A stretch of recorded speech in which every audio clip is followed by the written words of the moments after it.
یہ سوال کیا گیا کہ اگر کوئی شخص روزے کی حالت میں ہو اور وہ ناک، کان یا آنکھ میں اگر کوئی قطرہ ڈالتا ہے تو کیا اس سے روزہ ٹوٹے گا یا نہیں، کیا حکم شرع ہے؟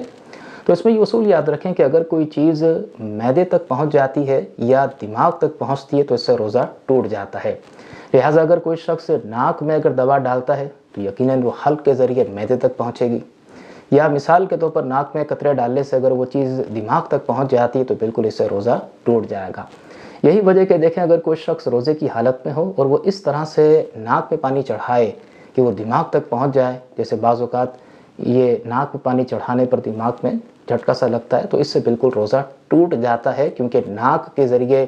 دماغ تک کوئی چیز پہنچے یا ناک کے ذریعے حلق سے ہوتے ہوئے اگر کوئی چیز معدے تک پہنچے تو یہ چیز روزہ توڑ دیتی ہے۔ اسی طریقے سے اگر کوئی شخص آنکھ میں قطرے ڈالتا ہے تو اس میں علماء کا اختلاف ہے۔ اکثر علماء کہہ لیں، ہماری رائے بھی یہی ہے کہ آنکھ میں قطرے ڈالنے سے، دوا ڈالنے سے روزہ ٹوٹ جاتا ہے، کیونکہ آنکھ کا حلق کے ساتھ ایک روٹ ہے، ایک راستہ ہے، لہٰذا جو بھی دوا آنکھ میں ڈالی جائے گی وہ حلق کے ذریعے معدے تک پہنچے گی، لہٰذا روزہ ٹوٹ جائے گا۔ ہاں، بعض علماء ہیں آج بھی، خصوصاً انڈیا کے علماء ہم نے مشاہدہ کیا ہے کہ وہ اسی پر فتویٰ دیتے ہیں۔ بعض علماء متقدمین علماء کی رائے کو اختیار کرتے ہوئے کہتے ہیں کہ اس سے روزہ نہیں ٹوٹتا۔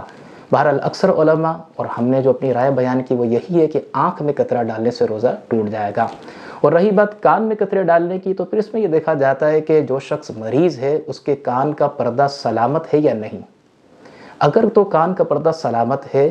تو اس سے روزہ نہیں ٹوٹے گا، کیونکہ پردہ سلامت ہونے کی وجہ سے وہ دوا حلق تک نہیں پہنچے گی، لہٰذا روزہ نہیں ٹوٹے گا۔ ہاں، اگر کسی کے کان کا پردہ سلامت نہیں ہے